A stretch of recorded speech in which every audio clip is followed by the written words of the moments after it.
दो बेवकूफों की कहानी।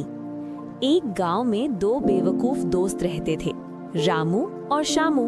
दोनों हमेशा अजीब अजीब काम करते और फिर परेशानी में पड़ जाते। एक दिन उन्हें रास्ते में एक बड़ा सा तरबूज मिला। रामू बोला, ये जरूर किसी का सिर है। शामू बोला, नहीं, ये तो कोई बड़ा अंडा है, इससे कोई बड़ा जानवर निकलेगा। दोनों ने सोचा कि अगर ये अंडा है तो इसे सेने से बड़ा जानवर मिलेगा और वे अमीर बन जाएंगे।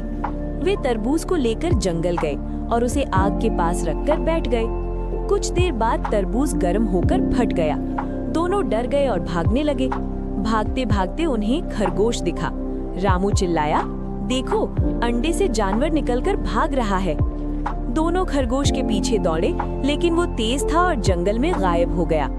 थक कर दोनों बैठ गए और समझ गए कि वे मूर्खता कर रहे थे।